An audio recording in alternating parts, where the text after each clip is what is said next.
حضور علیہ الصلوۃ والسلام نماز پڑھا رہے تھے، نماز پڑھاتے پڑھاتے حضور نے ہاتھ آگے کیا، پھر پیچھے کھینچ لیا۔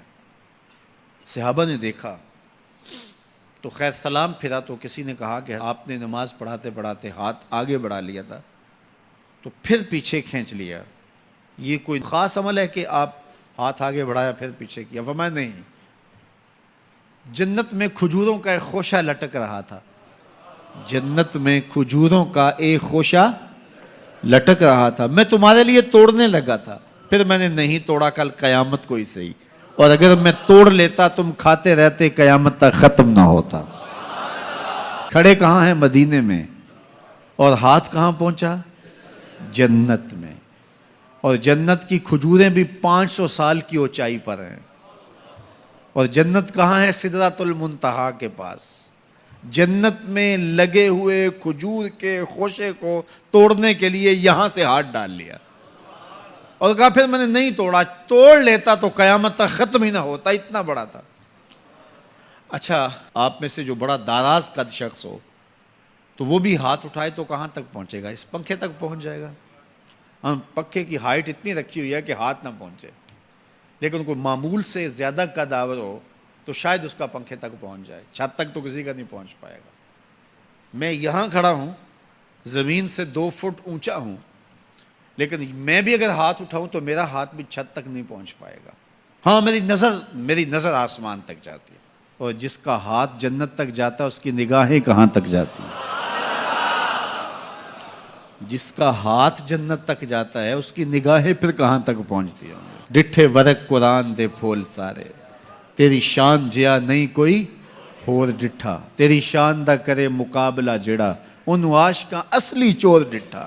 کوئی نور آکھے کوئی بشر آکھے، پیندا رات دنے ایہو شور ڈٹھا، اللہ والیاں گل مکا دیتی تساں ہور ڈٹھا اساں ہور ڈٹھا۔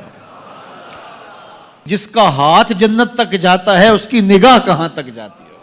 وَإِنِّي أَرَىٰ مَا لَا تَرَوْنَ وَأَسْمَعُ مَا لَا تَسْمَعُونَ، جو میں دیکھتا ہوں وہ تم، اور جو میں سنتا ہوں وہ تم نہیں سنتے۔ اگر میں مسجد سے نکلتے ہوئے جوتا چرا کے لے جاتا ہوں اور آرزو یہ رکھتا ہوں کہ میرے اوپر عمر بن عبدالعزیز جیسا حکمران آ جائے تو میری یہ خواہش پوری نہیں کی جائے گی، کیونکہ میرے عمل کے نتیجے میں میرے اوپر حکمران مسلط کیا جائے گا۔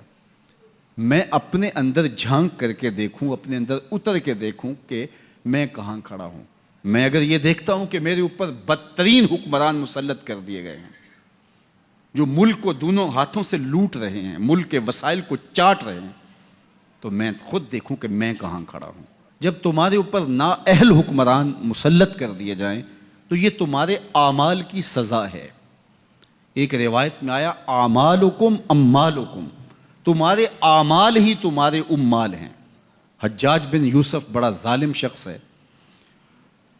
حضرت حسن بصری رضی اللہ تعالیٰ عنہ فرماتے ہیں پچھلی امت کے لوگ اپنے سارے ظالم اکٹھے کر کے لے آئیں اور ایک پلڑے میں رکھ دیں، تو دوسرے پلڑے میں ہم حجاج بن یوسف کو رکھ دیں تو ہمارا پلڑا پھر بھی باری ہوگا۔